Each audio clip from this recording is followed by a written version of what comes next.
मतदारांच्या हक्कासाठी निवडणूक आयोगाच्या कृत्याविरोधात जनांदोलन. नुकत्याच पार पाडलेल्या विधानसभा निवडणुकीमध्ये निवडणूक आयोगाच्या कृत्याविरोधात लोकशाहीचे रक्षण तसेच मतदारांच्या हक्कासाठी आज राष्ट्रीय मतदार दिनी महाराष्ट्रात जिल्हास्तरावर आंदोलने तसेच पत्रकार परिषद आयोजित करण्यात येत आहे. आणि या मतदार दिवसाचं औचित्य साधून महाराष्ट्र प्रदेश काँग्रेसने संपूर्ण महाराष्ट्रातल्या प्रत्येक जिल्ह्यामध्ये इलेक्शन कमिशनचा निषेध करवण्याचा हा दिवस आज निश्चित केलेला आहे.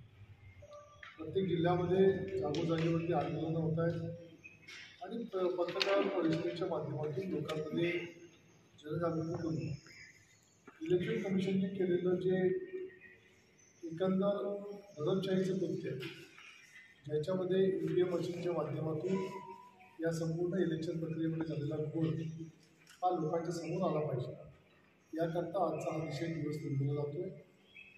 हा निषेध दिवसाचं मूळ जे कारण आहे त्याच्यामध्ये गेल्या अनेक वर्षापासून आपल्याला माहीत आहे की EVM मशीनला बंद केलं पाहिजे आणि या संपूर्ण देशामधल्या निवडणुका ह्या बॅलेट पेपरवरती घेतल्या गेल्या पाहिजे ही मागणी सर्वच राजकीय पक्ष गेल्या अनेक वर्षापासून करत आहेत. जेव्हा काँग्रेस पक्ष सत्तेमध्ये होता तेव्हा भारतीय जनता पक्षाचे आताचे पंतप्रधानसुद्धा ही मागणी करताना आपला अभिप्राय दिसलेला आहे. आजही आपण टी व्हीवरती त्यांच्या मोबाईलवरती त्यांच्या आपण रील्स बघतो की त्यांनीसुद्धा EVMवरती शंका व्यक्त केली. या संपूर्ण जगामधल्या जेवढ्याही प्रगत देश आहेत या प्रगत देशांनीसुद्धा EVMवरती शंका व्यक्त करून EVMवरती मतदान हे आता कोणत्याही प्रगत देशामध्ये होत नाही. आणि असं असताना सुद्धा या देशामध्ये EVMवरती मतदान करण्याचा आग्रह आणि हक्क हा इलेक्शन कमिशन हा कोणाच्या तरी आग्रहावरून करतो आहे ही गोष्ट अत्यंत स्पष्ट झाली. या देशाच्या माजी निवडणूक आयुक्त निर्मला सीतारामन यांनी सुद्धा याच्यावर शंका व्यक्त केली होती. आणि हे सर्व मशीन्स आपल्याकडे उपलब्ध असताना सुद्धा गुजरातमधून मशीन आपल्याला का आणावे लागले या विषयावरती निवडणूक आयुक्त जेव्हा शंका व्यक्त करतात तेव्हा मला असं वाटतं की या लोकशाहीच्या दृष्टीने अत्यंत गंभीर अशी बाब आपल्या लक्षात आली पाहिजे. याचबरोबर आताच्या या महाराष्ट्राच्या ज्या निवडणुका झाल्या या महाराष्ट्राच्या निवडणुकांमध्ये सुद्धा EVM मशीनवरती फार मोठ्या प्रमाणामध्ये संशय हा फक्त उमेदवारांनी नाही, राजकीय पक्षांनी नाही, तर असंख्य अशा मतदारांनी सुद्धा या EVM मशीनवरती संशय व्यक्त केला. अनेक बूथवरती लोक हे रस्त्यावरती उतरले, लोकांनी रस्त्यावरती उतरून सांगितलं की आम्ही त्या ठिकाणी मतदान या पक्षाला केलेलं आहे परंतु आमच्या बूथवरती मतदान दिसत नाही अशाप्रमाणे शंका मतदारांनी व्यक्त केलेली असताना सुद्धा इलेक्शन कमिशन याच्यावरती टिप्पणी करायला तयार.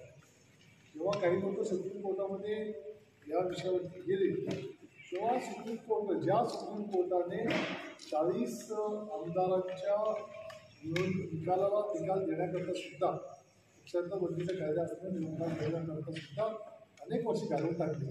त्या सुप्रीम कोर्टाकडून अपेक्षा करून इलेक्शन कमिशनच्या विरोधामध्ये जेव्हा गेली होती तेव्हा सुप्रीम कोर्टाने स्पष्टपणे की तुम्हाला निवडणुका जेव्हा जिंकतात तेव्हा EVM दिसत नाही आणि जेव्हा निवडणुका हारतात तेव्हा EVM दिसतं असं म्हणून ही निवडणूक याची भेटावं लागली की मला असं वाटतं की लोकशाहीच्या दृष्टीने पुन्हा एकदा अत्यंत खेदाची गोष्ट आहे.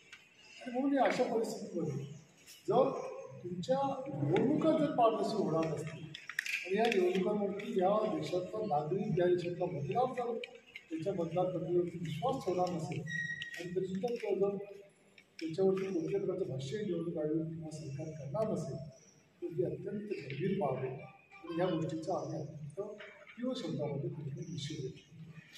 त्याच्यातून तुम्हाला माहिती आहे की निर्मला सीतारामन ज्या या देशाचे अर्थमंत्री त्यांचे पती परकला प्रभाकर जे अर्थतज्ज्ञ शास्त्रज्ञ आहे, जे प्रशासक आहेत, ज्यांनी आंध्र प्रदेशमध्ये जे त्या राज्याचा प्रशासन म्हणून ते त्या ठिकाणी काम करत आहेत त्यांनीसुद्धा एक आकडेवारी त्या ठिकाणी टीव्हीवरती येऊन दिलेली आहे. आणि या आकडेवारीमध्ये ते म्हणत आहेत की मतदानाच्या दिवशी 20 नोव्हेंबरला महाराष्ट्रामध्ये जेव्हा मतदान केलं तेव्हा संध्याकाळी 5 वाजता टक्केवारी 58% होती. रात्री 11:30 वाजता ती 65.02% होती. आणि मतमोजणीच्या दिवशी मतमोजणीच्या काही वेळ आधी ही टक्केवारी पुन्हा एकदा बदलून ती 66.05% करण्यात आली. म्हणजे एकूण जो मतदारांच्या टक्केवारीचा फरक जो दिसतोय, जो इलेक्शन कमिशनने स्वतः जाहीर केलेला आहे, तो टक्केवारीचा फरक सुद्धा 7.85% आढळून आला आहे. 7.85% म्हणजे हा फार मोठा फरक हा टक्केवारीमधला एकत्र दिसतो. म्हणजे याचा अर्थ इलेक्शन कमिशनने जे जाहीर केलं आहे त्याच्यामध्ये सुद्धा फार मोठी तफावत दिसते. त्यामुळे या EVM यंत्रावरती संपूर्ण राजकीय विरोधकांचा त्याच्यावरती आक्षेप असताना त्यामध्ये जो मतदार आहे तो सुद्धा या EVMवरती आक्षेप घेतो आहे.